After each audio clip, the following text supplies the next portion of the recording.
नमस्कार जी। मधु वशिष्ठा की कहानियां यादों की में आपका स्वागत है।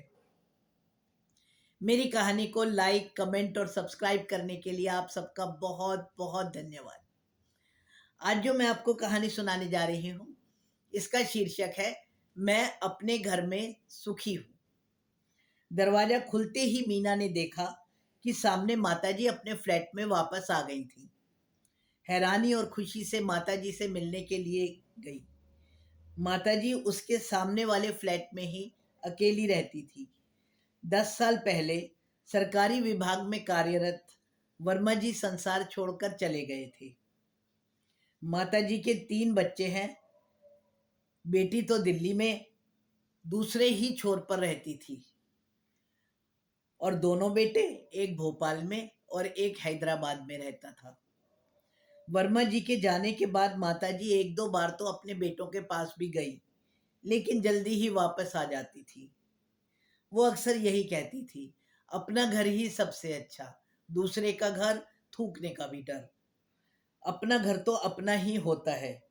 हालांकि माताजी के दोनों बेटे और बहुएं माताजी को बहुत अच्छी तरह से रखते थे, लेकिन फिर भी माताजी अक्सर अपने घर ही लौट आती थी। अपने फ्लैट में उनका रूटीन तय था। सवेरे ठीक 5 बजे उनके कमरे से भजन की आवाज आनी शुरू हो जाती थी। उसके बाद क्योंकि वह नीचे के फ्लैट में ही रहती थी, तो सुबह जब भी अपनी चाय बनाती तो बाहर लिफ्ट के पास खड़े गार्ड को जरूर देती थी। वैसे तो गार्ड भी उनका बहुत ख्याल रखता था। एक दिन जब माताजी ने 7 बजे तक भी दरवाजा नहीं खोला, तो सिक्योरिटी गार्ड ने ही बेल बजाकर उन्हें जगाया। उनकी तबीयत खराब थी, तो गार्ड ने ही बी ब्लॉक में रहने वाले डॉक्टर साहब को बुलाकर उनका इलाज करवाया। ऊपर वाले फ्लोर में मिसिस शर्मा की बेटी उनके ठीक होने तक उनके पास सोने के लिए आने लगी। माताजी ने मिसिस शर्मा की बेटी को स्वेटर बुनने और कपड़े सिलना भी सिखाया था। कभी कभी उनकी बेटी भी उनसे मिलने के लिए आ जाया करती थी। माताजी का व्यवहार ही ऐसा था कि धीरे धीरे कॉलोनी के सब लोग उनके परिवार के जैसे हो गए थे। चाय पीकर 7 से 9 माताजी कॉलोनी के पार्क में ही योगा करती थी। घर आकर वह अपना खाना बनाती। 12 बजे से अपनी कामवाली से घर का काम करवाती थी। जिस भी घर में कीर्तन होता था, माता जी की मधुर भजनों से आनंद आ जाता था। उन्हें तो सभी बुलाते थे। कीर्तन से घर आने के बाद अगर उन्हें समय होता तो वह अपनी कामवाली के बच्चों को भी पढ़ा दिया करती थी। थोड़ी देर समाचार देखने के बाद वह शाम को अपने लिए अक्सर दलिया या खिचड़ी ही बनाया करती थी। संध्या पूजन के बाद तो वह घर के बाहर ही कुर्सी डालकर बैठ जाती थी और कॉलोनी के बच्चों को कहानियां सुनाती रहती थी। मीना का छोटा बच्चा तो अक्सर शाम को उन्हीं के घर ही खिचड़ी या दलिया खाया करता था। अभी कोरोना काल में उनके बच्चों ने उन्हें अकेला छोड़ना मुनासिब ना समझा और वो खुद भी अपने बच्चों के साथ ही जाने को उत्सुक थी। जाते समय वे मेंटेनेंस के 1 साल के पैसे भी जमा करवा गई थी। शायद अब वह भी अपने बच्चों के साथ ही रहना चाहती थी। लेकिन अभी तो 5 महीने भी नहीं बीते और माताजी का तो दरवाजा ही खुला हुआ था। मीना माताजी से जाकर मिली तो माताजी बहुत खुश हुई और मीना की हैरानी को समझती हुई बोली, नहीं बेटा नहीं, मेरे साथ में किसी ने कुछ बुरा नहीं किया। बच्चे तो मुझे बहुत प्यार करते हैं।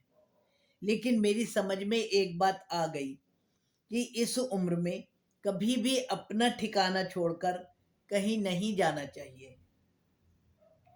नई जगह, नए माहौल में एक उम्र के बाद एडजस्ट करना बहुत मुश्किल होता है। हम एडजस्ट तो खुद नहीं कर पाते और दोष बेटों और बहुओं को देते हैं। उनके जीने का तरीका अलग है। जरूरी थोड़े ही ना है उनका भी 5 बजे उठने का रूटीन हो। यह भी जरूरी नहीं कि हर कोई शाम को खिचड़ी या दलिया ही खाए। उनकी अपनी व्यस्तताएं हैं, उनके अपने रूटीन हैं। पर माताजी, अगर कभी आपकी तबीयत ज्यादा खराब हो जाए तो? या माताजी हंसती हुई बोली, बेटा तुम ठीक कहती हो, पर उस एक दिन के पीछे मैं अपने बाकी बचे साल तो खराब नहीं कर सकती ना। वह दिन जब आएगा तब देखा जाएगा। आज तो मैं अपने मन की मालिक हूँ। इलाज के लिए वर्मा जी का मेडिकल कार्ड भी और उनकी पेंशन भी मेरे लिए काफी है। यह घर मेरा और वर्मा जी का ही बसाया हुआ है। इसमें सिर्फ मेरी ही मर्जी चलती है। मुझे अपनी कॉलोनी वाले परिवार पर भी पूरा विश्वास है कि वह मेरा ख्याल कर लेगा। इतनी ही देर में सिक्योरिटी गार्ड, ऊपर वाली गुड़िया और उनकी कीर्तन वाली सहेलियां सब मिलने आ गई थी और माताजी अपने इस परिवार में ही पूरी तरह से खो चुकी थी।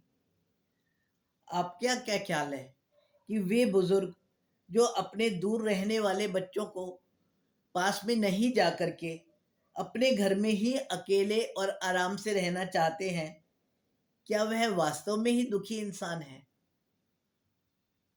या कि वह सुख से ही अपने घर में रह रहे होते हैं?